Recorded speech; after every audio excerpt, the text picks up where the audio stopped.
There are no people in the future. There are no people. There are no people in the future. No people at all. There are no people in the future. Where did all my people go? There are no people in the future. Let me try my people call. Where are all my people?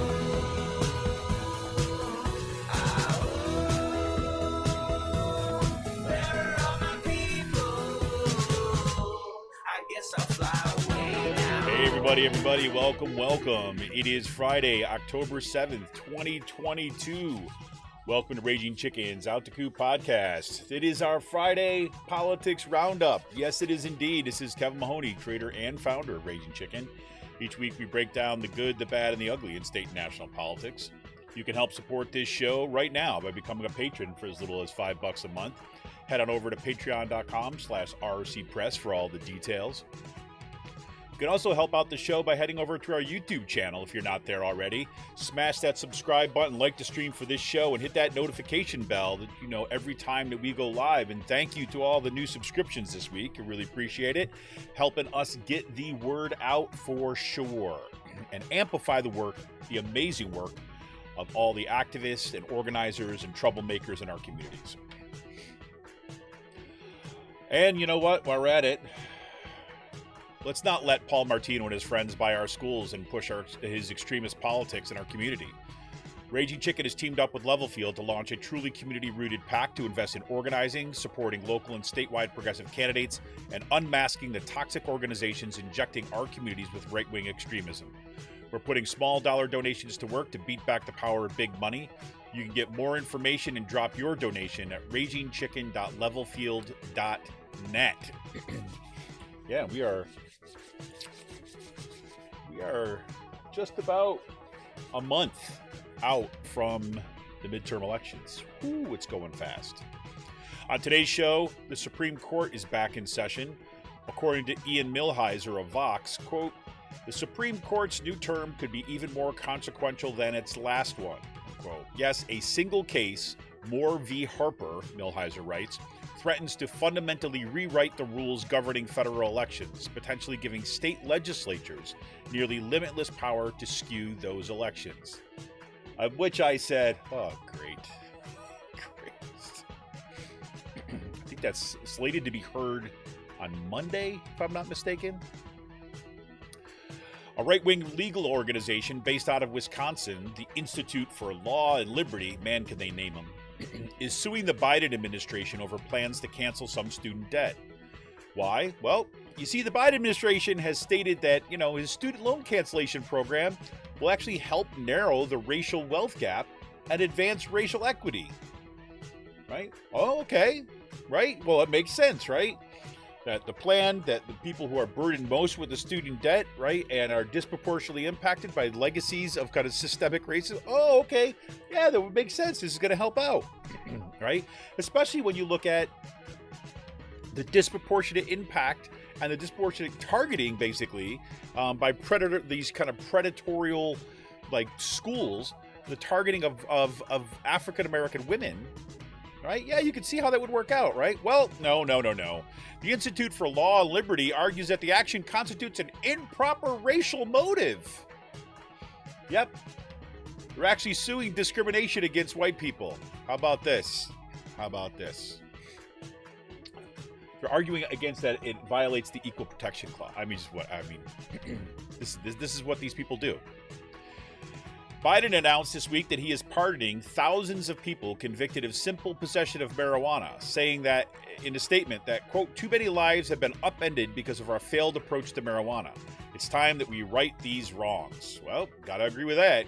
The executive action would apply to more than 6,500 people convicted of simple possession under federal law or under the DC Code.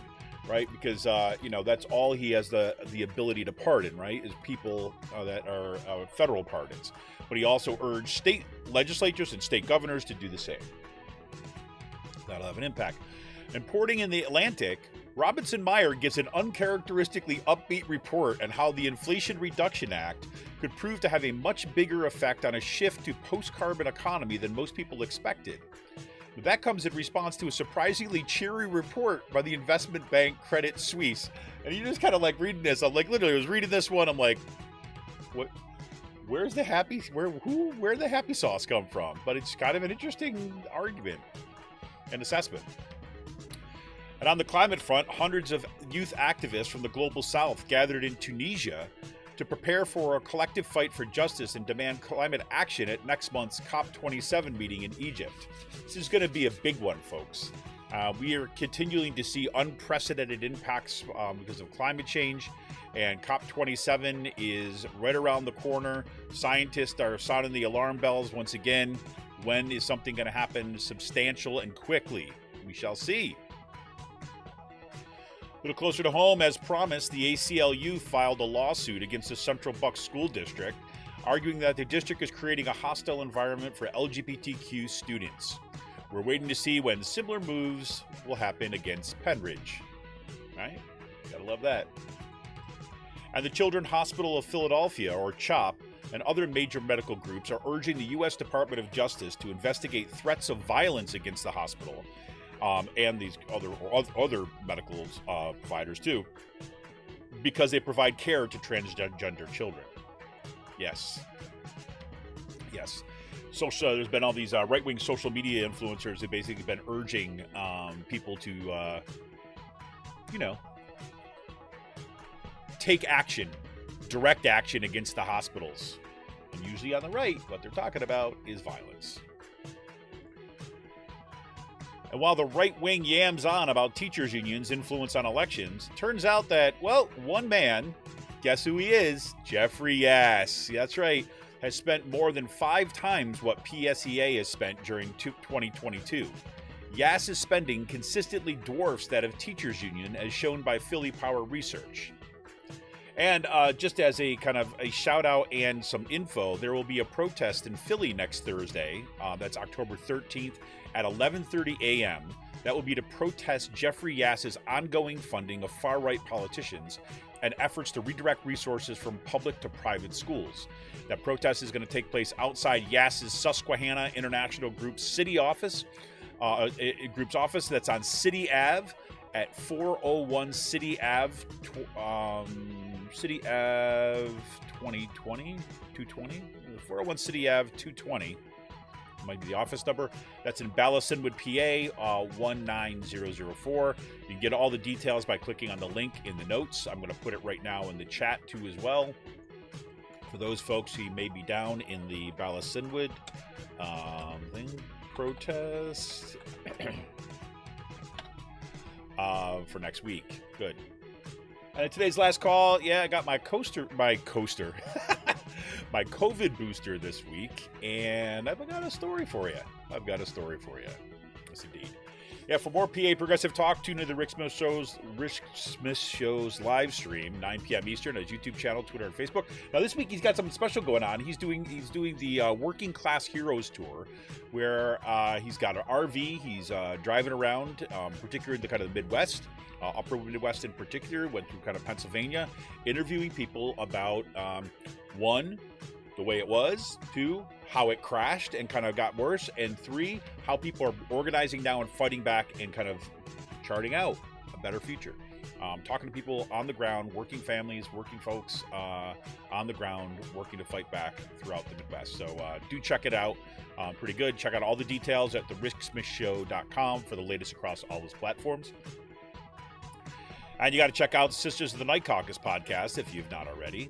You can find it on Anchor, Spotify, iTunes, wherever you get your podcast. The amazing PA women stirring the political cauldron behind this podcast rock the house.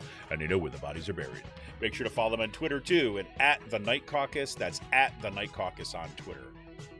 And attention all you gamers out there, the Game Inn is a Quakertown-based black family-owned gaming store.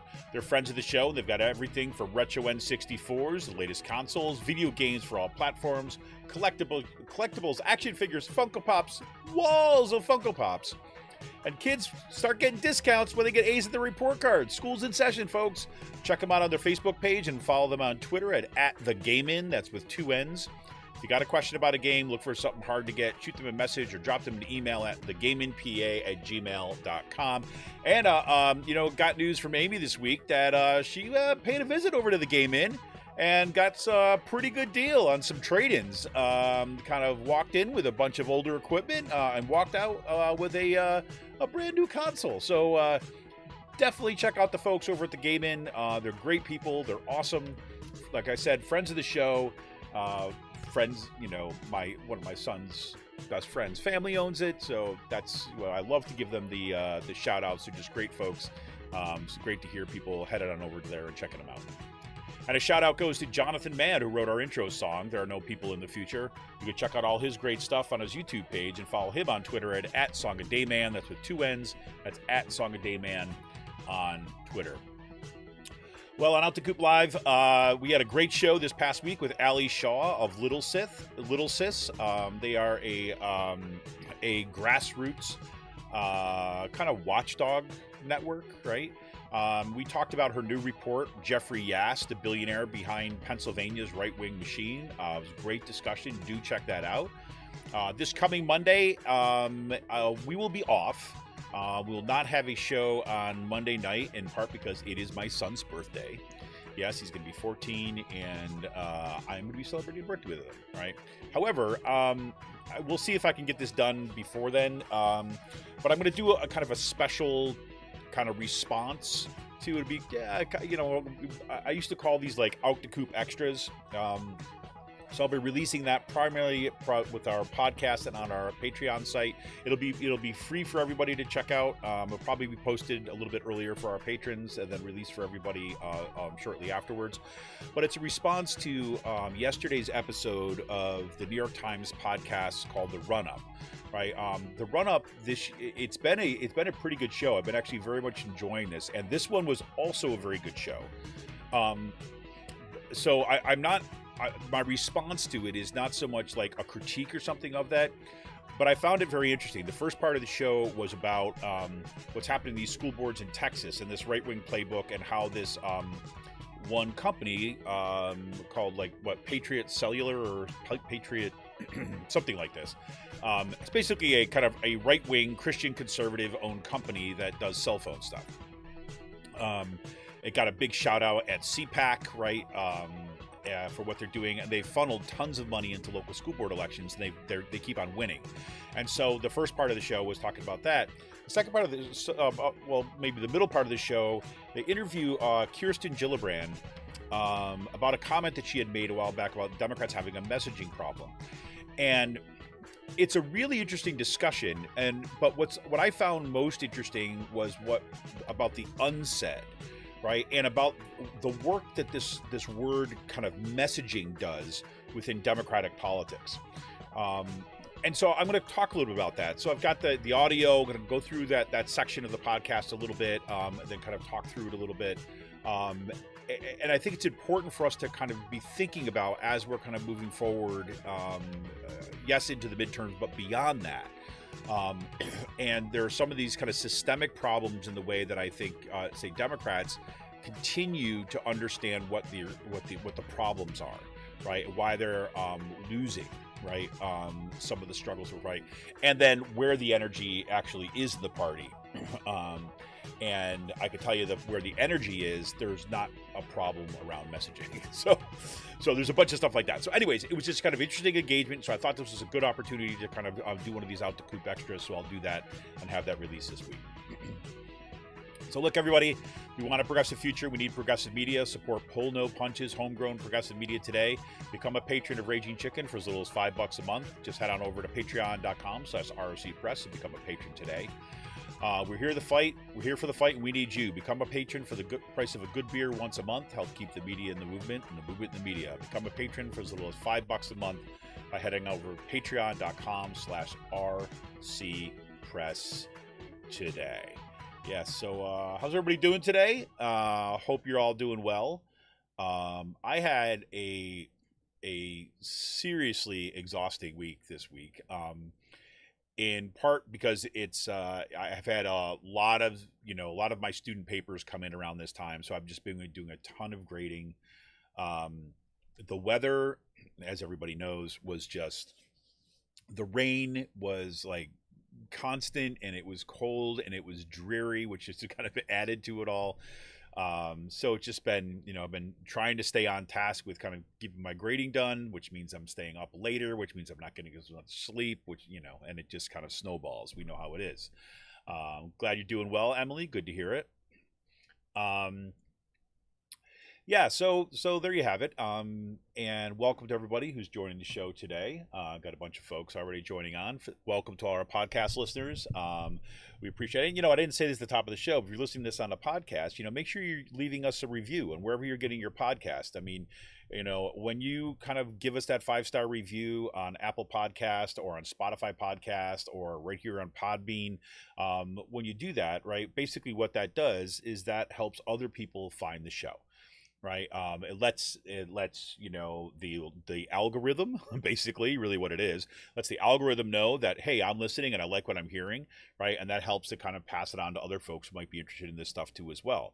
Right. The goal there, right, you think about it as a community effort. It's help amplifying the people we have on the show, right? Helping amplifying the work that's happening in our communities and amplifying some of the people that we interview as part of Out to Coop Live in the podcast. Right. And so I appreciate that too as well. Folks have been doing that. It's been great. It's been great to see so many people coming in, new subscribers on our YouTube channel and on our Podbean. So it's been good stuff. So I appreciate all of you. And a special shout out goes again to all the Twitter warriors out there who are always kind of tweeting stuff out. We got a show coming up. They're making sure they're spreading the word, letting other people know in their communities, in their kind of friend lists, as it were. What's happening and getting people on over to here. It's always phenomenal. So let's start with the Supreme Court, I guess, because Supreme Court is back in session and excuse me, still stuffed up with allergies too this week. And Ian Millhiser, I've talked about him on the show before. Ian Millhiser, he's got, he's written extensively about the Supreme Court. He's got a fantastic book, which I'm just going to completely space the name of. But I remember reading his book. Well, first I heard Ian Millhiser, I should say, on the Rick Smith show, right? That Ian would come on and kind of talk about Supreme Court cases and all this stuff. And I was always like, man, this guy, I got to read more of him. So I did. And then he published this book about the Supreme Court. Let me just see, Ian Millhiser book. He's got a new book out. Oh, that's right. It's called, oh my God, I've read a whole bunch of his stuff now that's looking like. So one, he just had a book called The Agenda, which I read, which is actually really good. This is, The Agenda is, it's like how a Republican Supreme Court is reshaping America. That's actually an excellent book. The book that I was thinking of, however, is called Injustices, the Supreme Court's history of comforting the comfortable and afflicting the afflicted. And why I wanted to make sure I shouted out that book is because what that book helped me understand was that the Supreme Court in the United States has historically not been a force of good, right? Which was completely opposite the way that I grew up thinking about the Supreme Court, right? I mean, because you think about it, I mean, I was born 1969, and we had a Supreme Court at the time, which was, dominated by kind of, what we would call today is liberal-leaning justices, but they ruled on a whole number, of course, of cases that were kind of instrumental, like the Brown v. Board of Education, right? We talk about desegregation. We're talking all sorts about the civil rights law, right? 1973, of course, was Roe v. Wade, right? In which we saw this kind of progress. So I grew up with the story of the Supreme Court, as I think a lot of people did, right? As being this, the force of justice, right? The capital J justice, that they were going to do the right thing. And very often what the right thing meant, right, at least in my mind as growing up, is that we're leading for an expansion of democratic rights, right? Kind of more justice and like equality for more people, right? Yes, it was a slow process, and the law process was slow, and but eventually was there, and it echoed, that cliche that we always hear from Dr. Martin Luther King, right? The arc of history is long when it bends towards justice, and I grew up with the story about the Supreme Court being one of those actors bending that arc towards justice, right? But when we started seeing all this backsliding, right, and the Republican agenda to basically, pack the courts with really ideologues, right, from the federal court system on the way up. This has been Mitch McConnell's primary goal. It felt like, oh no, the Supreme Court is being turned into like this political thing, right? It's not doing what it's supposed to do, right? It's not going to hold up. And even it was hard for a lot of media commentators, right, and journalists to write about what the Supreme Court does, because there was always this appeal that like, well, but the Supreme Court as an institution, is bound by the law and they're going to do this. But now we've seen they don't care about the law, right? So anyways, Millhiser's book, right, Injustices, basically calls out that narrative, right, and then basically says, look, that period of time, right, the post World War II, like say like the late 60s into the or the late 50s into the 60s and then 70s, that period of, say, quote unquote progressive Supreme Court, right, doing the work of bending the arc of history towards justice, that was an aberration in American history. That was not the norm, right? And Ian Millhiser and others have also have written more recently that what we're seeing now is closer to a return to where the Supreme Court has been normally in American history, and that is in defense of elites. And that really I remember when I first heard the argument, that kind of shook me, because I, like a lot of people, I think, on progressive left and things like this, look to the Supreme Court as being that stopgap, right? That the kind of thing where, yes, things could get crazy, but it could only go so far because the Supreme Court was going to make sure that it didn't go off the rails, right? And having faith in the Supreme Court as an institution. And then to basically just be told, nope, well, you know what? The Supreme Court has not always been like this. As a matter of fact, the time that it did good things was very small. So this is being a moment of kind of return to where we were in, we've talked about this before in the show, the Lochner era, right? Like to kind of like the right to contract, basically, child labor time. Yeah, sure, that's fine. Right? What, minimum wage laws? That's crazy. What do you mean to limit it on the hours that you have to work? Never, never, never. You don't need that. Oh yeah, and it's like a certain, America is for certain people. We want to protect the powerful and to protect the elites, and that's what we're going to do. Blah, blah, blah. Right? So we're kind of like returning to this time when, which was more consistent with the traditions of the Supreme Court, which is tough. I think the Roe v. Wade decision, or the overturning of Roe v. Wade, I should say, is the kind of material wake-up call that the Supreme Court is going to indeed do whatever the hell it wants to do. And it is going to act in the interest now, right, not just of the elites, but of a very particular part of the elites, right? These right-wing Christian nationalist conservatives, right? That's where we're going. So anyways, he had this great piece, and I linked this in the show notes. And I should note, by the way, that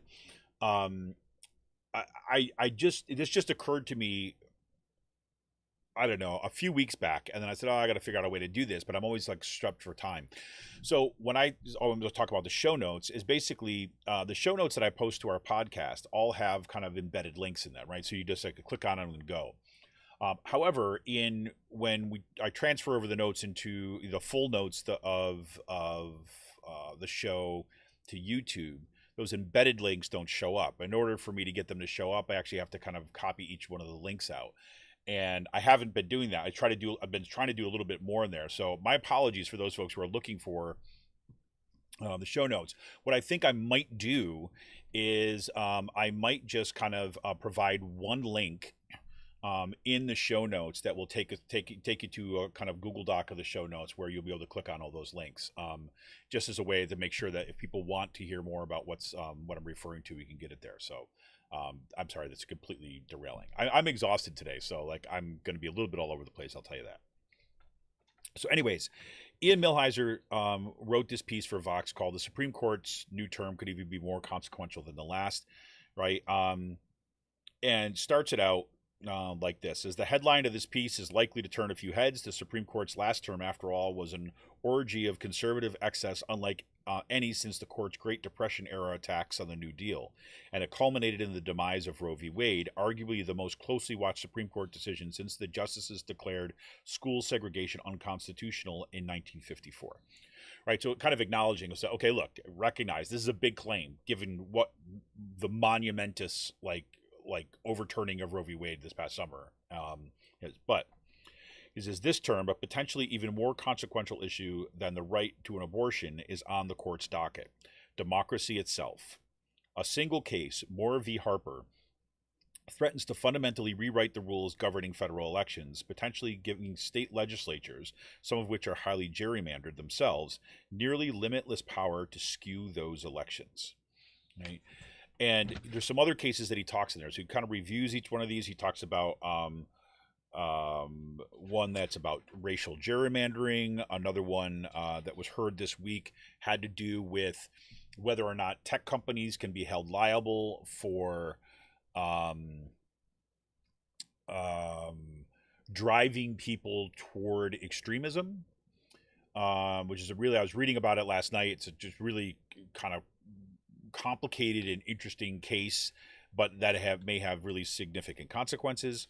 There's another case that I think was heard this week as about the Clean Water Act, right? And what constitutes officially U.S. waters. It has to do with this case where a family bought this property that it butts up against this lake, but between the lake and their property are a bunch of wetlands. As a matter of fact, part of the property they bought is because of wetlands, and they wanted to fill in these wetlands with dirt, stone, and sand, right?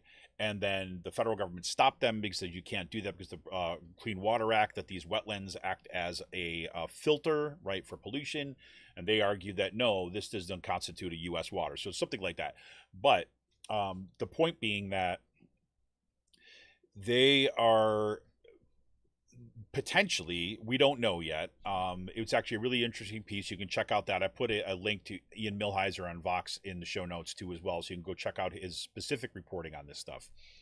But it says that it doesn't look like they're going to completely good morning, Kirsten. Doesn't look like they're going to completely get rid of the Clean Water Act, but it has the potential of really limiting the scope of what can happen. What's this one here? Let me see. Oh, there's another one that could undercut Medicaid and erase legal safeguards intended to halt the cultural genocide of indigenous people. I mean, there's some really big cases that are going to be heard by the Supreme Court. However, the one I want to just kind of talk briefly about today is this one that's focused on this thing called like the independent judiciary. I'm sorry, the independent state legislatures thing. It's been this widely discredited theory that basically state legislatures basically are ultimately the ones that determine how votes are allocated, right? And if you recall, this is something that the Trump administration, or the outgoing Trump administration after they lost the election, this is one of their legal strategies, was try to basically say, well, look, the state legislature can just basically choose its own slate of electors, and it doesn't need to abide by the voters, right? It can just choose its own slate of electors and get rid of that. That's because how these elections are held in the Constitution is given to the states.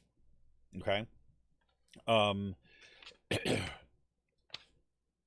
Instead of me trying to explain it, let me just read some stuff from Millhiser. I think because he does it much better than I would. So it says it's difficult to exaggerate the stakes in Moore, right? This is Moore v. Harper in Moore, which could neutralize the parts of state constitutions that protect the right to vote and give an unprecedented amount of power to state legislatures, some of which are heavily gerrymandered. Moore involves the, quote, independent state legislature doctrine, unquote, a theory that the Supreme Court has rejected many times in the course of more than a century, but that at least 4 members of the current court have signed on to in one form or another. That's the significant part. 2 provisions of the Constitution state that the rules governing federal elections shall be determined by each state's legislature. That's a direct quote. Each state's legislature. For more than a century, the court has understood this word, at least when used in this context, to refer to whatever body within that state has the power to make laws, what the court has referred to as the legislative power. So if a state ordinarily permits its governor to veto legislation, or if the people of a state can ordinarily enact laws via a ballot initiative, state laws governing federal elections are made in the same way. Under the independent state legislator theory, however, the word legislature must be understood to mean the body of elected representatives which make up a state's legislative branch of government. Indeed, under the strongest version of this theory, state governors are forbidden from vetoing bills governing federal elections because the governor is not the legislature. And state courts are forbidden from striking down election laws that violate the state constitution because courts are not the legislature. Right? So it basically takes all of the power over what happens in an election away from any stopgap part of the process. So if you recall, like just take Georgia, for example, is that one of the things that, has been we saw all throughout what was happening during the Trump challenges to the election, throughout the big lie, pressure was put on Georgia to basically just have a new slate of electors, right? But the department or the Secretary of State basically says, no, we're not going to do this because that's illegal, right? So therefore stopped it, right? And said it was a stopgap measure, right? Or that you could have, say, for example, new gerrymandering laws that were put into place, like I think in Alabama was the case, and a bunch of other ones, a bunch of other states. And then the Supreme Court came in. This happened in Pennsylvania too as well. The state Supreme Court comes in and says, nope, that's a violation of kind of our state law. Here, what they're saying is like, nope, the governor, the State Department, the Secretary of State, the Department of Elections, the Supreme Court of the state, none of those matter. It's only the state legislature. All right. So that's part 1. Part 2 of this is that, as we know, right, this is where, one of the, ask me, one of the greatest failures of the Obama administration, right, was that it failed, right? I mean, in a wave election, right, having a massive mandate coming into office, right, especially in those first 2 years. The Obama administration basically put its attention towards building its brand, right? There's been a lot of reporting about this over the years where all those organizations that helped get Obama kind of elected, these kind of outside organizations were suddenly kind of cut off, right? And Obama, instead of using all this kind of energy and organization they had around the elections, which had really significant outreach to communities that hadn't been engaged in elections, instead of using that as a way to further build out organization, they used it primarily as kind of an Obama-controlled organization. Right? People said what they could have been doing is building out their state, the state organizations, but they didn't do that. And then consistently focused everything on the federal level. And so what happened in the meantime was that, during that period of time, there were more state legislators that turned from, say, red to blue or blue to red, right? Lost more governorships than at any point in recent history, lost more state legislatures, lost more state representatives, all right across the board, went from kind of Democrat to Republican. right? And that happened right ahead of the 2010 elections, or 2010, which when the census was coming together. We know that Republicans had this red map plan, right? Which that's what they were going to do. They knew that if they could control state legislatures, then what they would be able to do is write the rules and gerrymander the system, right? Change the way that their kind of districts are drawn to ensure higher majorities at the state level, and kind of, persistent majorities at the federal level. And that's precisely what they did. And the Democratic Party and the Obama administration at the time were largely asleep at the wheel at that, and they went ahead and they did this. So anyways, that happens, and they win. The Republicans win big elections, and this kind of like, again, we had that first insurgency, that kind of Tea Party right-wing kind of insurgency. They got a lot of people elected with these kind of extreme views. They take over state legislators, they rewrite the rules of the election, right? So now we've got the majority of states have state legislatures that are dominated by Republicans in ways that Democrats can never make up the difference, right? So like in Wisconsin, I forget the exact numbers, but even though say like a majority of, or close to a majority of people in the state voted for Democrats, right? The Republicans control the state legislature by like a 60-40 margin, right? And that's by design. So that was step one. Now step two is that since they've done this, if we have this independent state legislature theory, right, those are the state legislatures which will ultimately determine which electors go forward, right? And so even though you could have a presidential election in which, say like a Democrat could win the election in that state, the state legislature could basically say, well, we get to decide which electors we are going to send forward. And we consider this vote where citizens go out and they cast their ballot, we consider that advisory, right? Like a plebiscite, like one of those kind of suggestion boxes that you get kind of as you're leaving a restaurant, right? Well, what do you guys think about it? We're going to consult with the people, but then ultimately we're going to decide what to do. That's really what we're talking about here. And if that goes through, it's hard to imagine a scenario in which Democrats could win at the federal level for this foreseeable future. It's that big of a deal. So let me continue with him here. It's unclear if the court will go that far, thank God. But even a less aggressive decision in Moore would fundamentally alter the balance of power between states and the Supreme Court, and potentially give the court's GOP-appointed majority an unprecedented amount of say over how federal elections are conducted. The ultimate power to interpret a state law, for example, rests with state courts, not federal judges. But even a relatively narrow reading of the independent state legislature doctrine would give the same Supreme Court that's recently shown such hostility to voting rights laws the power to overrule a state Supreme Court's interpretation of that state's election law, on the theory that the state Supreme Court somehow misinterpreted an act of the state legislature, and this error must be corrected by the Supreme Court. Right now, what happens is the state Supreme Court rules over state law. That's it. That's done. Not any longer if this is the case.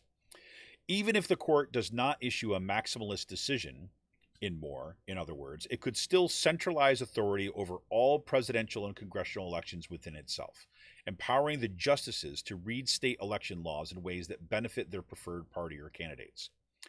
And in the worst case scenario for democracy, Republicans in key swing states like Michigan, Pennsylvania, and Wisconsin, where the GOP controls highly gerrymandered state legislatures, could gain an unlimited ability to decide how congressional elections are conducted and who wins their state's electoral votes. Right? So yes, lots of legal stuff and things like this, but it is nonetheless a I mean, this is like kind of like a make or break for democracy kind of ruling, right? And are we going to destroy democracy slowly, or are they going to go all in like they did with Roe? We're going to find out. So, anyways, but I do, check out. I would highly recommend following Ian Millhiser's reporting over at Vox. It's really important. I don't know about you, but I'm not someone who has.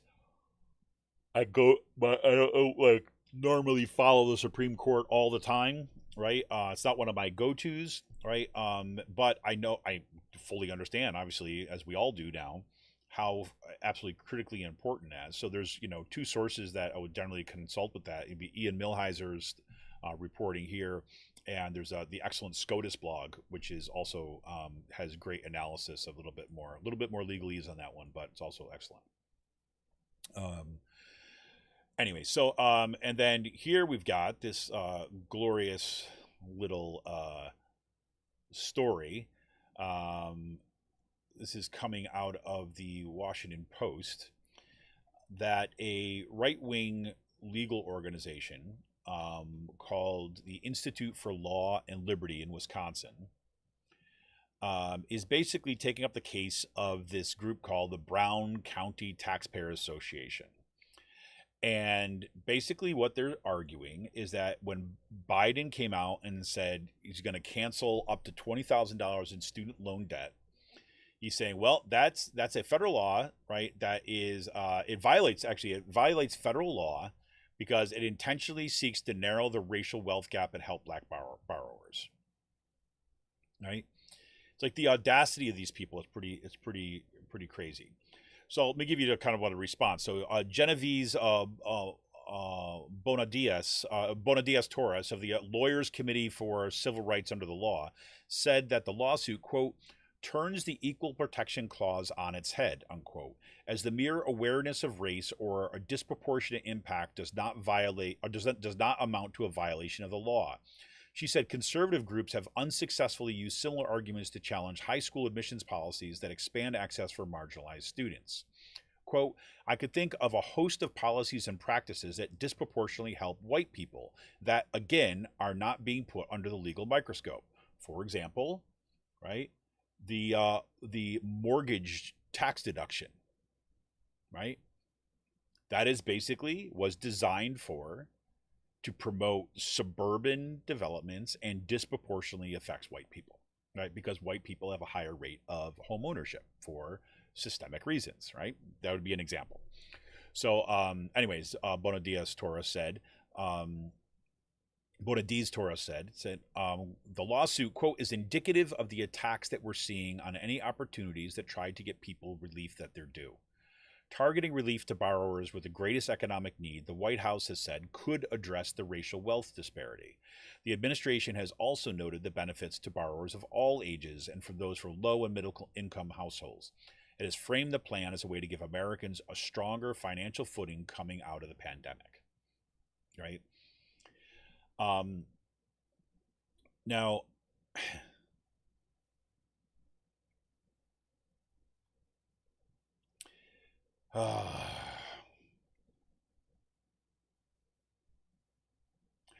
what am I trying to say here before I don't want to go off on a rant. Basically, there's a couple things that I want to say about that. One, obviously, this is kind of like it's despicable in what happens here. And the fact that the Biden administration just acknowledged that there would be a disproportionate impact, right? That basically said, look, if we are going to concentrate on borrowers that have incomes below $125,000, right? That's who is going to qualify for this, and if they also get Pell Grants, right, or Pell loans, then they will get an additional $10,000. So you have upwards of $20,000. Now, because, right, we have African Americans, Latinos, right? I mean, people of color more broadly, but particularly African Americans are disproportionately poor, and we can go on ends of talking about how systemic racism has contributed to this and keeps it this way, right? That's the part of the legacy of this country, right? Is that it keeps Black people poor, right? So because of the systemic racism, right? If I do something like this, right? I forgive $10,000 worth of loans, right, for people who are under $125,000, and for those Pell Grant loan or those Pell loans, those, if you have those loans, right, then you have to demonstrate economic need, right? So you have to be poorer to qualify for those loans. So you're going to get kind of forgiveness of those loans, right? That means that if you are kind of, you know, if you're gearing everything towards the people that are most in need, you're necessarily going to be overlapping with kind of Black folks and people of color in this country, right? Because of systemic racism.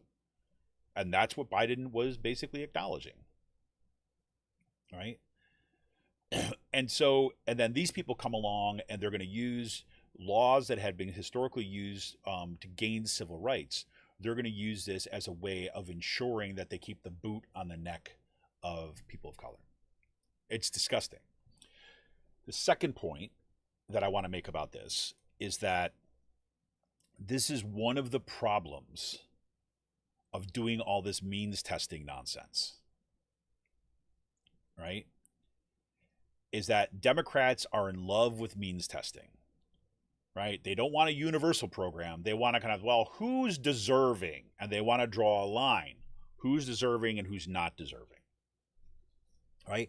And I understand budgetary reasons. I understand, right? While they're like, we're trying to kind of make it, but, you know, there's a whole other reason why part of the arguments about, you know, the pay for arguments that they have are just nonsense to begin with when it comes to federal government spending, right? With a fiat currency like we have, but that's a bigger conversation. But even so, basically what they're trying to do is they think what they're doing is they're letting their base know, I guess, or a certain constituent of their base that no, they're not going to give the handouts to the rich, right? Because somewhere in there's these kind of Democrats' minds, they still need to kind of like pretend like they're not the party of the rich, right? You know, whatever. I mean, they have to keep up that face for some reason, right? And so they think about who's deserving, right? And it's all sorts of messed up. Why is that a problem? Well, because one's like this. Once you start dividing people up with a program like this, right? You say you're deserving, you're not deserving. What you're going to do is you're going to produce backlash, right? You're going to produce backlash by the people who, like, for just between, say, neighbors. Neighbor on the left-hand side makes, $120,000 a year. Neighbor on the right-hand side makes $125,000 a year. The person on the left-hand side qualifies for the $10,000 of loan forgiveness. The person on the right-hand side does not. Resentment builds, right? And yes, you can get a lower rate, but it's all that kind of stuff. Now that person who doesn't qualify just for, okay, $10,000, you're done. That person on that side basically now has to fill out additional paperwork and to prove it. And you have to build an apparatus, a bureaucratic apparatus, to basically determine and to check and to surveil and to police who counts and who doesn't, who's deserving and who's not. And that costs money. So while they argue that they're kind of like, you know, they're saving money, right? Or they don't want the price tag to be too big, they're creating a structure in which it will require investments in a bureaucracy as opposed to investments in people. Right? Universal programs don't have that problem. Social Security does not have that problem. Medicare does not have that problem. Because regardless of your income, right, when you retire, right, you qualify for Medicare, whether you use it or not is your business. Right? Public school is available for everyone. If you make $10 million a year, right, and you're in school district X and you make $5,000 a year in your school district X, you both get to go, right? You don't kind of lock the door for the people who have more money, right? Now, hear me out. I'm not saying that, well, therefore, I don't want, because you don't want to discriminate against it. No. But as a practical matter, that's actually how you get more buy-in and less pushback, and you don't leave yourself open to these kind of lawsuits.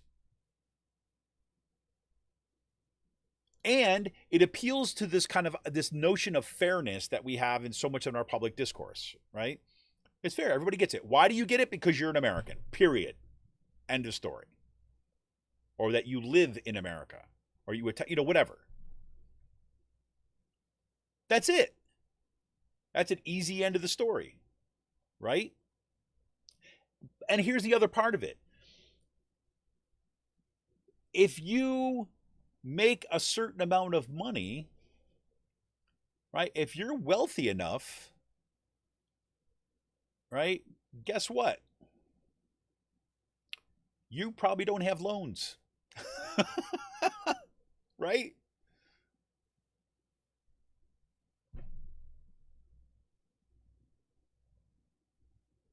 I mean, it's the same argument for like having like free college tuition, right? It's the same thing. If you have free college tuition, public university systems, right? Not the private schools like Harvard and all that other kind of stuff, right? Why do you do that? You have free college tuition to make sure that you're setting a floor, right? Just like we do with K through 12 schools, right? We have public K through 12 schools that we all invest into as part of we think this is a good as a country to make sure that people are educated.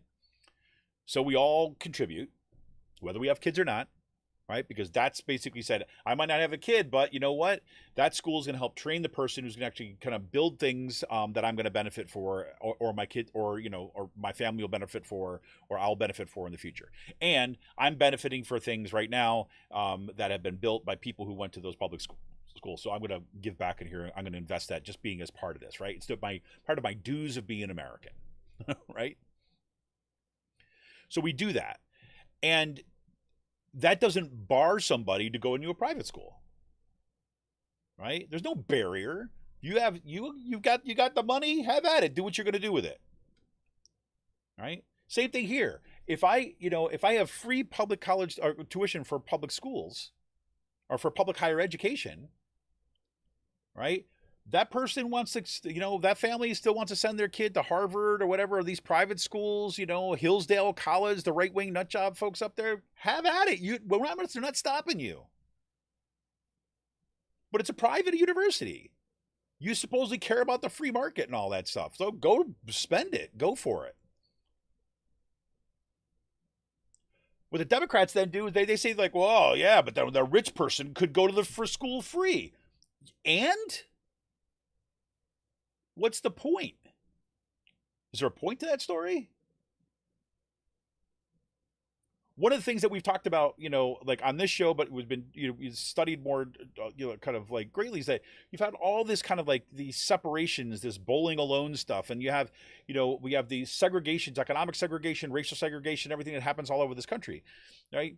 The idea that like, okay, a rich person might go to a public school, right? I would say that's a good thing for everybody at that school, not because they have money, right? But it kind of like says like, okay, we're not just going to segregate. Okay, just poor people go here, or just rich people go here. No, there's a lot of benefit. Historically, there's been a lot of benefit when you have neighborhoods and towns and things like this where you have mixed income, mixed race, right? And they all are there together. Right? Yes, you're going to have the kind of like, the cliques of the rich people and the cliques of the, but they're they're interacting with each other. Now we just send people into their corners, right? So anyways, I really didn't want to go that far into this, but that's just kind of one thing that's just been bugging me about this is like, look, instead of just saying $10,000 for everybody, an additional $10,000 if you get, these Pell thing, right? Boom, done. It makes it much harder for these nut jobs to come in here and kind of like stoke racial resentment as a way of kind of destroying the administrative state. So whatever. So that's that. Oh, God. But, look, Biden this week did pardon thousands of people convicted of simple possession of marijuana under federal law. Like I said, this is a huge step forward. I think especially in terms of public discourse, right, and kind of breaking the glass on the taboo of doing this kind of thing, right? Now it's like, again, somebody is smart enough in the Biden administration to realize, like, look, people, this is a popular move. This is not the kind of thing that, is gonna, be run for cover. Sure enough, there are going to be people on, Fox News and the right-wing media that are going to lose their shit. But, whatever. Vast majority of people support this. So why not do something popular for a change? Hey, we did it. Stroke of a pen once again. Right? Now, of course, it only applies, like most convictions, right, for possession of marijuana, simple possession of marijuana. We're not talking about the dealers and all that kind of stuff. We're talking about the simple possession of marijuana. The bulk of those convictions are at the state level, so this does not apply, right? And this is the kind of thing where it couldn't have applied, right? Biden could not have pardoned every at the state level because that's not the way it works. It only worked at federal crimes, right? The DC code is included in this because the way that the DC jurisdiction is still ruled by Congress and they don't have direct representation. They have taxation without representation in DC. So DC code is kind of included in that. But you're still talking about 6,500 people who are no longer going to have these kind of convictions on their record that's barring them from certain employment and housing and so on. It is a huge step forward, right? And I think that's going to be beneficial for our political discourse for kind of normalizing this thing, saying, look, this is just wrong. So good. I did want to talk a little bit about Robinson Meyer's piece in The Atlantic because I read his. He's a climate reporter. I've been reading his stuff for a while, and I've actually read some of his stuff in some of my classes. And he tends to be a pretty kind of hard-edged writer, right? He gets frustrated really quickly, right? Clearly he's been covering climate for so long and people are just not doing what they need to do. And it's like, kind of like you kind of screaming in the void for long enough, you get a little crotchety, right? Right? You say. So and I don't want to characterize all his writing like that, but that's been one of the things. But he has this it's a short piece, short article. It was published a couple days ago. And it's in The Atlantic, and it's called The Climate Economy is About to Explode. A new report suggests that the Inflation Reduction Act could even be bigger than Congress thinks. I found this interesting and fascinating. We shall see how this plays out, but let me read you a little bit of this. It says, late last month, analysts at the investment bank Credit Suisse published a research note about America's new climate law that went nearly unnoticed. The Inflation Reduction Act, the bank argued, is even more important than has been recognized so far. The IRA, Inflation Reduction Act, the IRA will, quote, have a profound effect across industries in the next decade and beyond, unquote, and could ultimately shape the direction of the American economy, the bank said. The report shows how even after the bonanza of climate bill coverage earlier this year, we're still only beginning to understand how the law works and what it might mean for the economy. Right? This is really fascinating. The report made a few broad points in particular about what worth attending to. First, the IRA might spend twice as much as Congress thinks. I was like, what? So many of the IRA's most important provisions, such as its incentives for electric vehicles and zero carbon electricity, are uncapped tax credits. That means as long as you meet their terms, the government will award them. There's no budget or a limit written into the law that restricts how much the government can spend. The widely cited figure for how much the IRA will spend to fight climate change, $374 billion, is in large part determined by the Congressional Budget Office's estimate on how much those tax credits will get used. So in other words, right? In the past, you remember there were these incentives for electric vehicles. Like when Tesla was first kind of getting rolled out, there was these tax incentives that people were using. I forget, several $1,000s in tax credits that you would get if you bought a Tesla. But they were only good for about 4 years, right? They only get about 4 years, and after those 4 years, they would expire and they would no longer be there. They were also capped in terms of the numbers of vehicles. So once a certain number of vehicles were sold, then the incentives would start to go down, right? These are uncapped, right? And which means basically, yeah, they're assuming that maybe about X number of people will buy electric vehicles now, right? And that will roughly cost it at about this much. But that's a guess, right? What they couldn't predict and can't predict, right, is say like, okay, if we actually have incentives for people to do this, will more people then buy them than we think? There's some evidence right now in terms of the market, right? I wish I had flagged this too as well. It's an article I read a couple days ago saying that Tesla has been they were talking specifically about Tesla in this one. Tesla has kind of outperformed its wildest expectations during this since these tax credits have gone into effect. So more people are actually going and buying Teslas.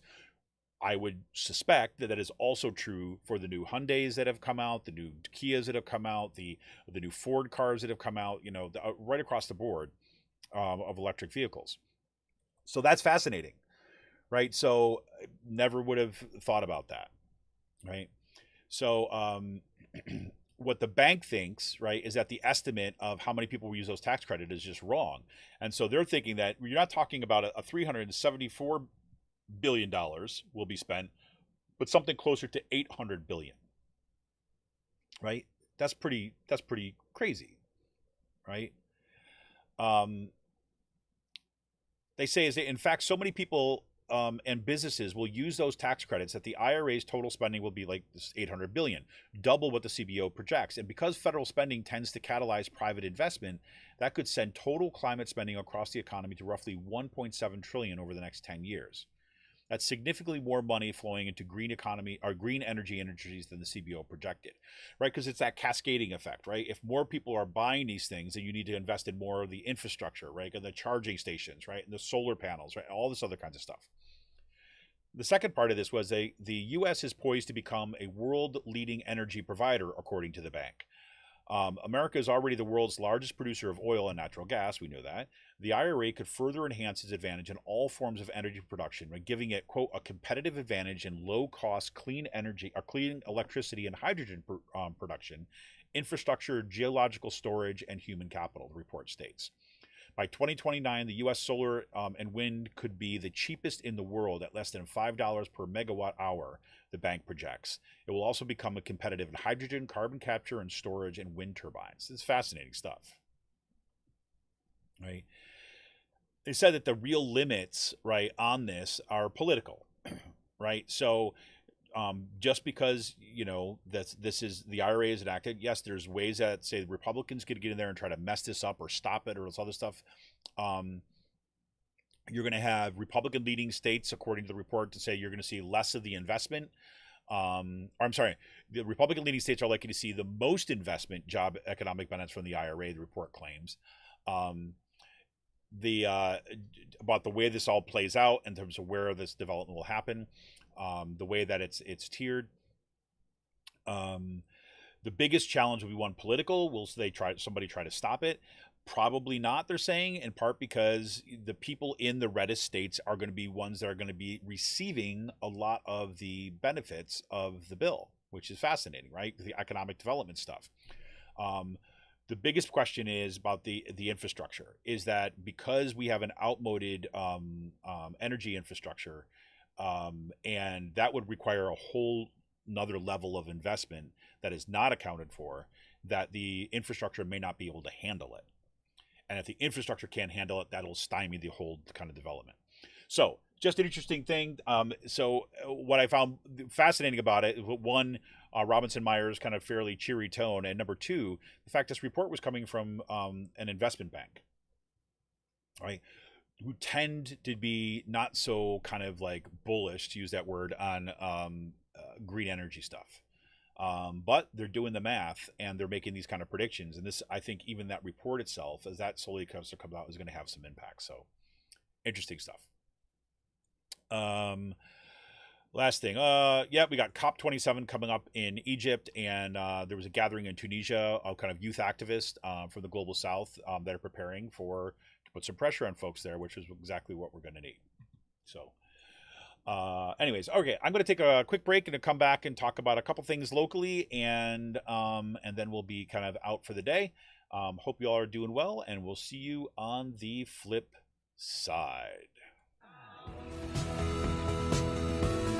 Where are my people?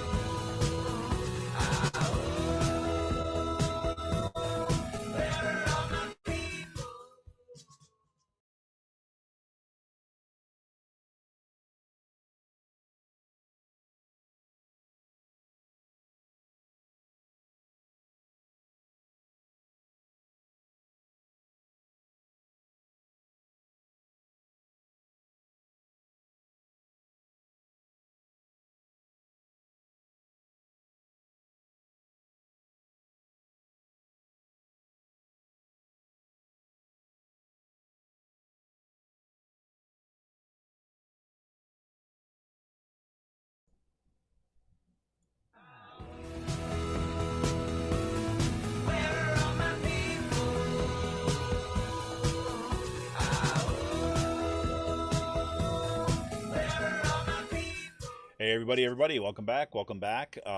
This is Kevin Mahoney, creator and founder of Raging Chicken, here for our Friday Politics Roundup. Hope everyone is doing well. If you just joined us, we're going into a little more PA focus here.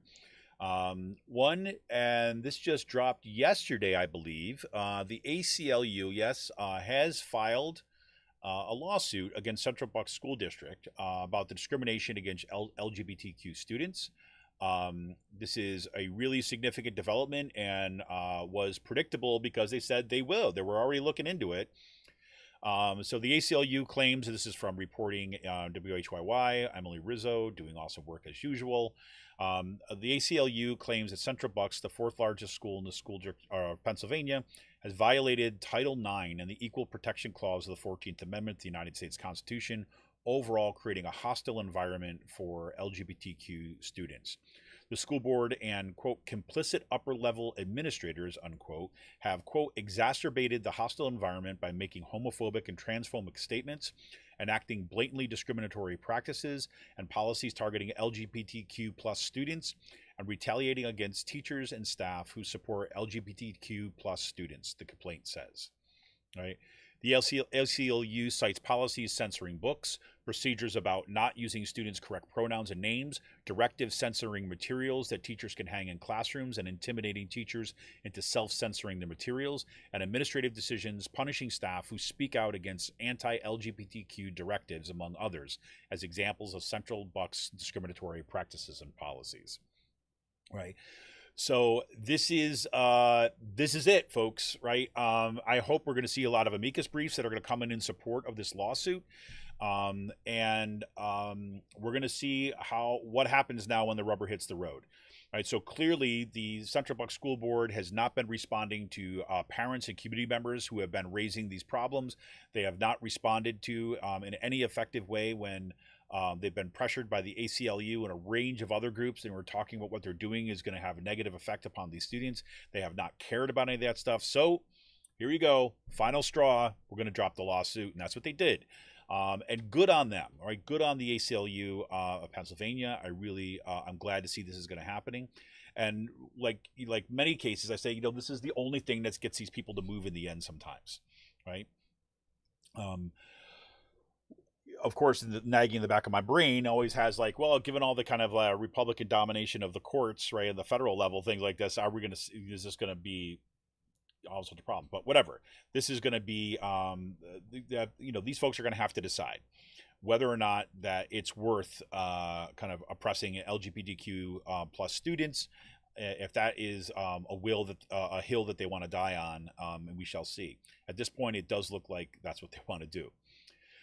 The filing, basically by ACLU, has a list of 6 policies and public statements and actions that they say are discriminatory, which I kind of mentioned some of those above. Now, what they also do is they also list 6 ways that the district has rejected staff training on LGBTQ inclusivity and intimidated staff who oppose Central Bucks actions. Right. So not only, they talk about here about the ways that Central Bucks School District has basically broken ties with organizations that provided training or kind of help. For example, in March, the district cut ties with CB Cares, a local education foundation that gave teachers grants for LGBTQ related resources, for example. The district cut ties with the Gender and Sexuality Clinic at the Children's Hospital of Philadelphia in May, CHOP. Before 2020, CHOP conducted staff training on how to support trans youth. In May, the district canceled its training and, quote, indicated that the training would likely not occur again. Administrators blamed the cancellation on an employee's union requesting equal lunch breaks for all staff during staff development days. Right, so they're going to blame the union. I told you this is coming, right? The attacks against the unions are coming in Central Bucks as they go into contract negotiations. So there you go. So they've got, this is great reporting. We're going to see more about this. We're going to be following this. Of course, it's one of the reasons why I have next week on, this coming week, but on the 17th, I'll have Sharon Ward on the show from the Education Law Center of Philadelphia or of Pennsylvania, which is based out of Philadelphia. Sharon, you may have recognized her name. She's been quoted multiple times in kind of the local press of her coverage over this.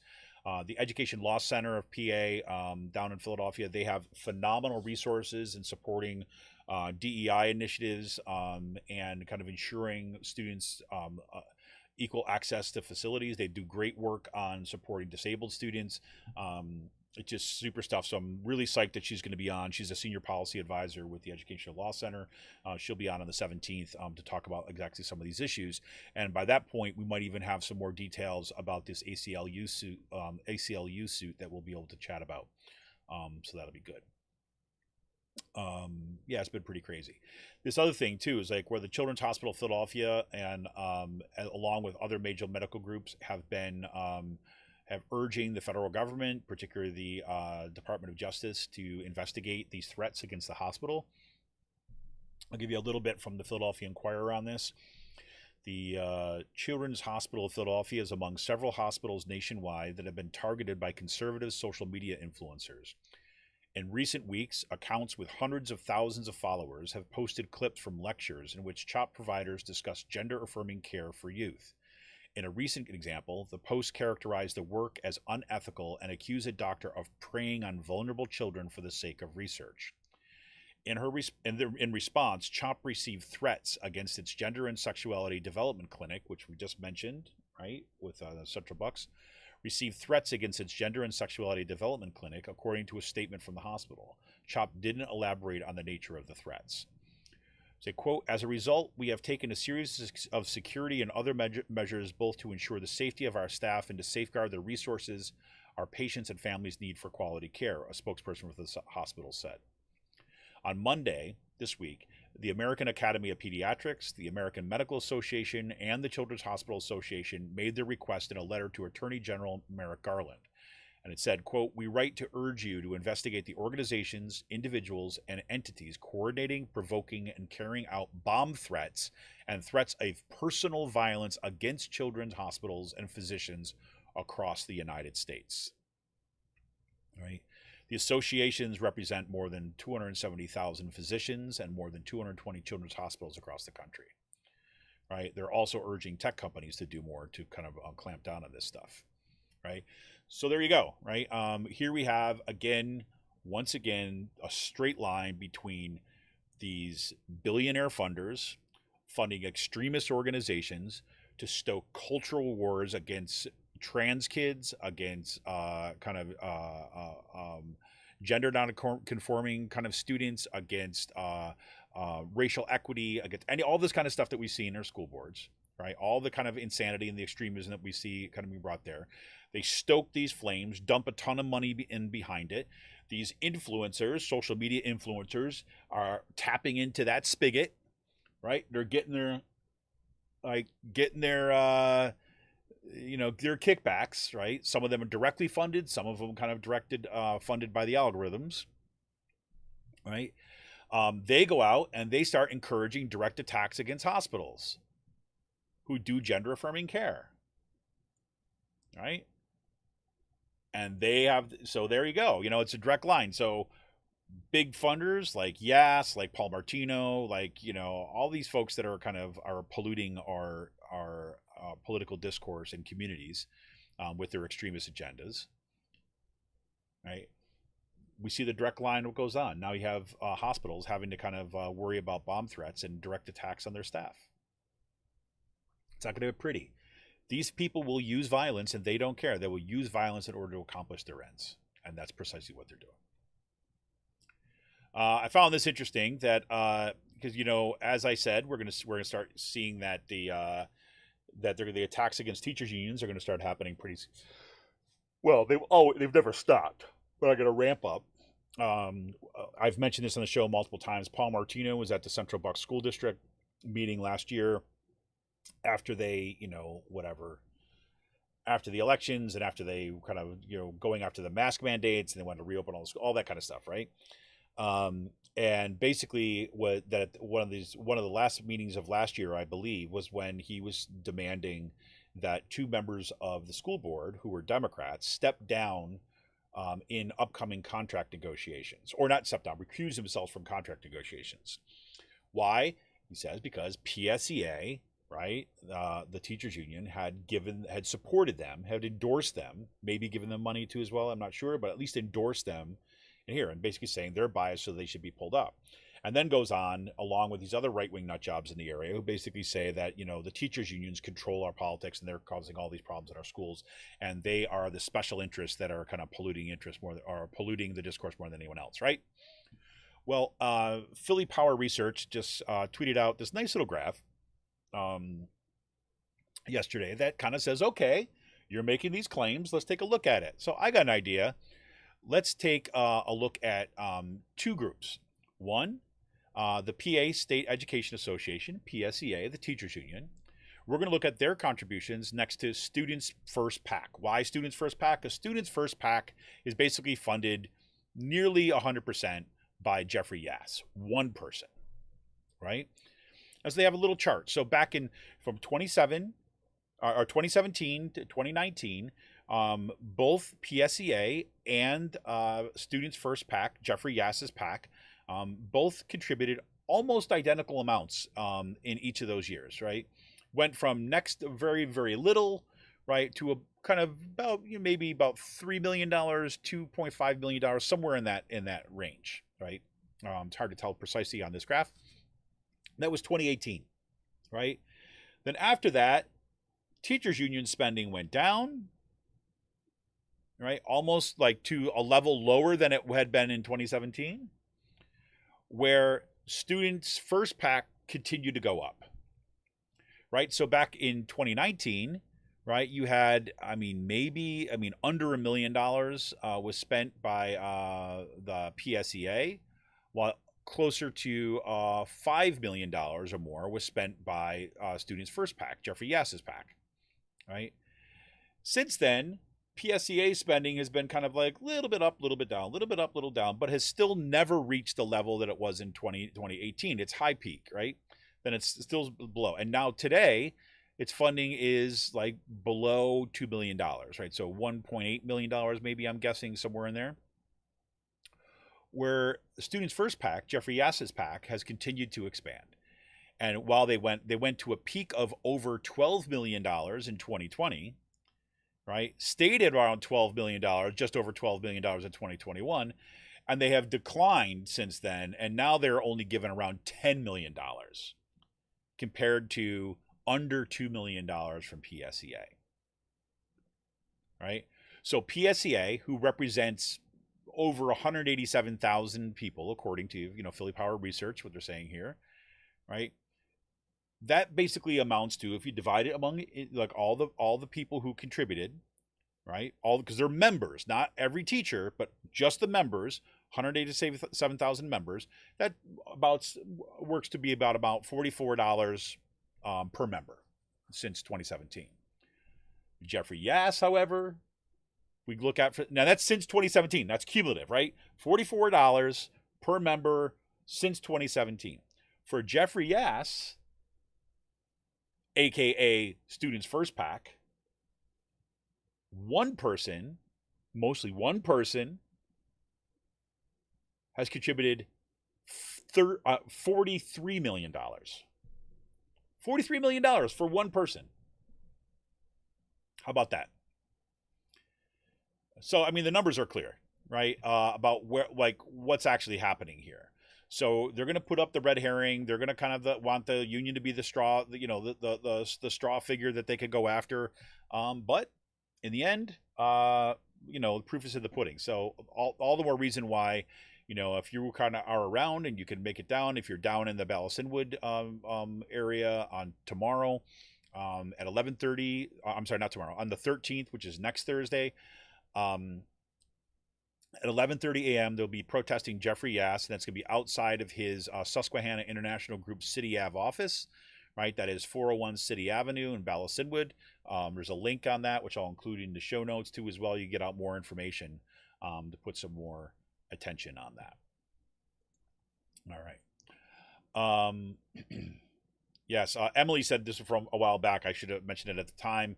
We were talking about the Supreme Court decision. She said, I expect to read many a brilliant dissent from new Justice KBJ,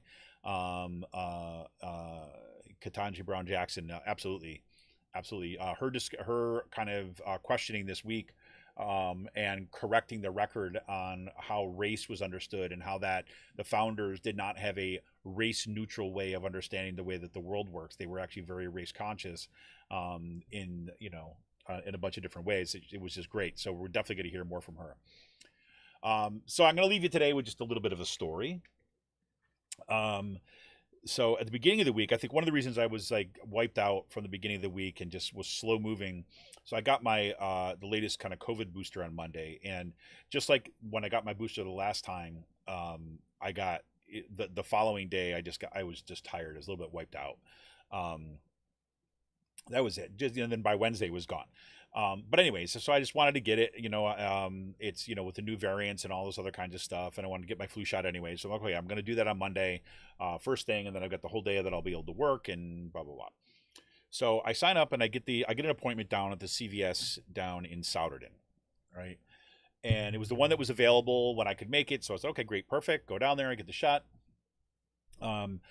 Go down there, the pharmacist or kind of a pharmacy technician. I'm not sure what his, what specifically he was, right? What his role was or job title, whatever it was, but, the one to give me the shot. And I've gotten the shot at CVS before, but just not at the one in Souderton, right? This was a different one. So I sit down there, he gives me the shot, gives me the flu shot, then gives me the COVID booster, right? And we're all done, right? And, I'm getting, set to go. And he's like, sitting where I can't really leave without kind of like pushing past him, right? Because where the thing is set up. So I'm just sitting there waiting. And he's like, yeah, I don't know about these, all these vaccines. I don't know about all these boosters. I really question whether or not, if they're really worth it. It's like, whether it's just the pharmaceutical company is looking for, making more money, or if it's some kind of political agenda. I don't know if he said political agenda, but somebody is pushing their agenda, I think is what he said. All right. And I'm like, are you serious? You just gave me this vaccine and now you want to kind of what? You want to, bait me? So I say, just like, I just want to leave, right? So I'm just like, okay. I said, yeah, look, I said, the way I look at it, I follow the science as best I can, right? And I think that's what everybody's trying to do, which is the best you can, trying to keep myself safe, my family safe, right? And kind of on. And that's kind of like, oh, okay, blah, blah, and then I'm going to go, right? No. He still like sits there and then starts talking about how, just doesn't think that this is a good idea, that everything that the disruptions that have been caused around COVID and people working out their agendas, that's had major impacts on things. I was like, well, look, I said, I look at it just as a matter of respect for the people around me. Right. It's like, I said, it's just like when I would wear a mask. I'd wear a mask because like, even if it doesn't, primarily he's not there to protect me. It's to protect other people from getting droplets come here. If we all did that together, right, respected each other, then we'd be fine. He's like, well, I haven't worn a mask for most of the pandemic, right? He had a mask on at the time though, because he's required to do by his job. But, and I'm like, oh God, here we go. And he's like, yeah, but if you want to respect, if you really want to have respect, we just have to get back to, family values, right? Because we've gotten away from family values, and that's what really kind of matters about this. And I'm like, oh my God, right? And so once he says this, and once he said this stuff about the mask, now I know what all the talking points are going to be, right? So I'm like, all right, we're going to do this? Okay, we're going to do this. And so we had up this 15-minute argument, right? Sitting there, right, in the little vaccine area. Right? Because I tried to get out of the conversation several times. Like I gave him an out, like, hey, let's close it here, right? Nope. He comes back in. And so in that conversation, I won't take you through the blow by blow, but in that conversation, so it goes through, says, we need to get back to family values. And I'm like, well, it's pretty hard to get back to family values when you have an entire society around you that's kind of basically being really incredibly hard on families, in particular kind of working families and kind of middle-class families, right? It's like, yes, but if you got to do family, I can't think about those big things. I got to focus on what I can do, like family values. Well, family values means that we kind of support each other, right? Just like that masking thing. Right? We do this because we take care of each other as a family, and it's like we extend that we're going to extend those values, right, of taking care of each other to other people too as well, which is why we do this, which is why we get a vaccine, which is why we do this kind of stuff, right? He's like, no, that's not what I mean. right? So we just need to get back to the nuclear family. And it goes, the nuclear family. I'm like, here we go. And now we're even going deeper, right? So I was waiting for him to pull out the kind of like, all the anti-trans stuff at that point, but he didn't get that far. He did go and said like, yes, but we just need to get back to the respect. Like, I think if you're going to run for office or you're going to have a job, that you should dress for the job. Right. And I'm like, what does that have to do? He's like, you shouldn't be wearing a hoodie around. Right. So again, that's code for Fetterman. Right. So, I mean, this guy was literally running through the right-wing talking points, right? But it was filtered with, I'm representing the way he's talking a little bit incorrectly. He was very calm and soft-spoken as he was saying all this stuff, which tells me he's got training in a church, right? That's usually what that happens, right? Not kind of like the nut job churches, but kind of one of the kind of, very established churches that has significant powers in this area. That'd be my guess. I can't prove that. We didn't exchange like, numbers to follow up on each other's history or something like this. But whatever. So it was crazy. And I gave him this one example, right? You come back to family values. He's like, well, those bigger things, like you can't, you have to do the family values first. I said, how you do this? I said, let me just give you an example. Right. He had asked me like what I did or something like this. And he said, oh, you teach at Kutztown or something like, I don't know. Maybe I had it in the form that I had to fill out. I don't know. Or you said, oh, you teach us. Yeah. And so I basically said, let me just give you an example. When I went to college, right, I went to Syracuse University, which is a private university, right? And I said, we didn't have a whole lot, right? But tuition at that time was about $16,000 at Syracuse University when I was a kid, right? My parents were really supportive of me. I got to see a bunch of other different schools. I looked all around, tried to make it determined. They wanted to make this happen for me. So, I mean, thank God I qualified for a bunch of financial aid, right? I got some scholarships, right? And then I took the rest out in loans. But that was what made it possible for me to go to that place, right? And my parents were supportive throughout the process, right? Now, Syracuse University is upwards of $60,000 a year. That is so far beyond the rate of inflation during that period of time, right? But if you did adjust for inflation, would basically say if Syracuse University cost that much at the time that I was growing up, right, I would never have gone to that school. I never could have. I could not possibly have afforded to go there, right? I said, and even though I qualified for this aid and this other stuff, I left Syracuse University at that time with, $25,000 worth of debt, something like that, $20,000 worth of debt, something like that. And today, right, I have all these students that I teach. I've met some of their parents, right? I see families who are incredibly supportive of their kids, are very excited their kids are going to college. Want to make every other way, do whatever they can to make it work for these kids so that they can go to college. They're as supportive as my family was, right? Except today, those kids are going to a state university, Kutztown University, and they're going to come out of college with more debt than I had. They're going to be coming out of college with $30,000, $40,000 worth of debt. And now that is a burden on that individual, that student, and their families, right? Same families, same family values, different points in time. What's the difference? The difference in those 40, 50 years that have kind of like have passed after this, or 40 years, 30 years, whatever, since then, right? We've made a decision to take money out of those public resources, out of our public schools, out of kind of support for education, and give it to people like Jeff Bezos, Elon Musk, and the rest. That's a decision that family values can't fix, right? That's a policy decision, right? So that's what I mean. You want to support those families, you got to fix that. That's what it means to support family values. And then finally he's like, oh, I got to get back to work, right? And then he, it's like after 15 minutes he had enough. It was good. So anyways, that's my little story. Went to just get a vaccine, do the right thing, and I ended up kind of like all pissed off and charged up after this conversation with this guy. It's so crazy. It's so crazy.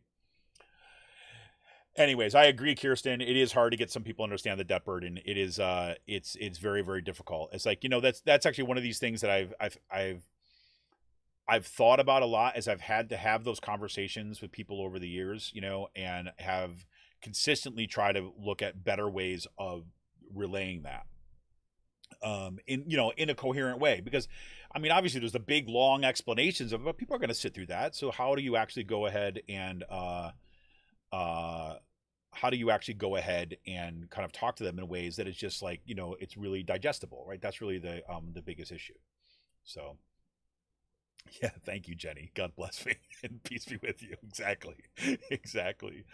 Oh God. Kirsten also says everyone gauges problems by their own experience. They don't get that is exponentially higher now than it was 40 years ago.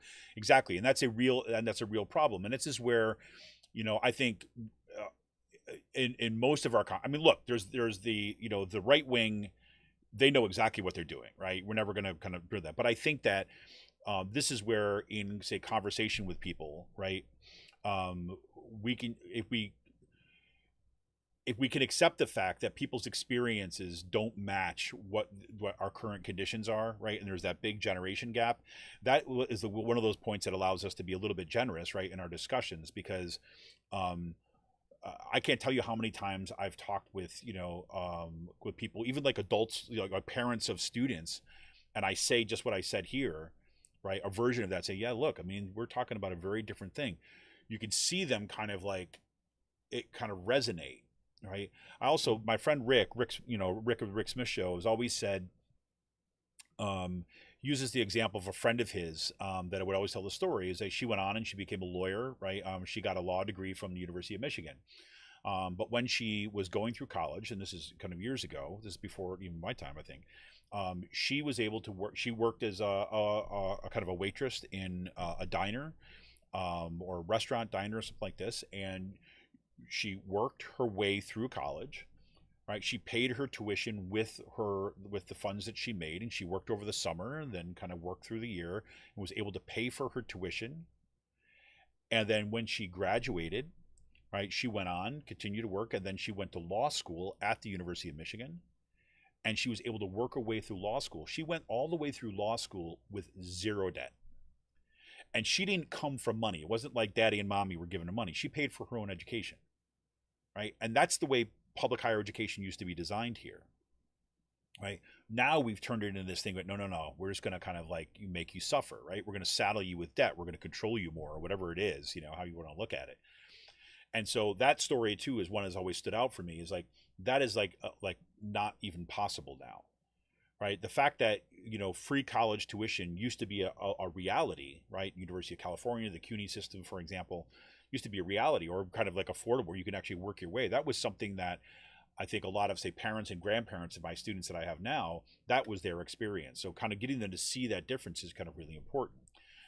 And, ideally for me, when I'm talking to them, I also want them to see their kid or their grandkid in a different way too. It's not that they're lazy. All right. That's not why they have debt, right? They are working, right? I see them working. I know they're working. Sometimes I get messages saying, listen, I had to work a double shift today. Can I have an extension on my paper? And I'm like, sure. Right. So, yeah. But Emily makes a good point too, as well. It's not just student debt, right? We're also talking about medical debt. We're talking about mortgage debt. And that's what finance capitalism is all about, right? Controlling us through debt, as opposed to directly controlling us through threats. But now we got both, right? Now we got the Christian nationalists and we've got the financiers controlling our lives. So, woohoo! Anyways, all, I really appreciate the time. Good looking out. So just a reminder, we will not have a show on Monday. It's my son's birthday, but I will be putting up a kind of an Out the Coop extra. That will kind of be a little bit of kind of dialogue with a recent episode of the Run-Up from that New York Times podcast, which looks in a little bit of kind of this kind of messaging question when it comes to Democratic Party stuff. So look for that ahead. And then on October 17th, we're going to have Sharon Ward. She's senior advisor to the Educational Law Center of Pennsylvania, based out of Philadelphia. And we're going to be talking about these moves that have been taking place in the school boards.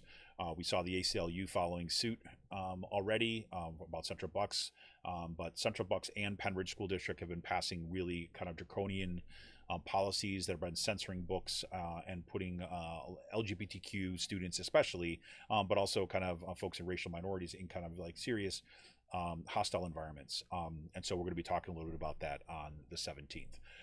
But for now, I wish you all well. I wish you all a good weekend. It's supposed to be some decent weather. We're not going to get all the nonstop rain all weekend long, so I hope you're going to be able to enjoy it. Get out there, stretch your legs. I know there's going to be a bunch of you who are going to be out there knocking on doors this weekend. You all rock, and are going to be doing what you can to ensure that we have a really good midterm election. But for now, this is Kevin Mahoney, creator and founder of Raging Chicken. We'll be back next week. Yeah, we'll be back next week. We'll be back next week. We'll see you next week, right? In the meantime, have a great one, everybody. Take care of each other. Take care of yourself. Let's keep up the fight. See ya!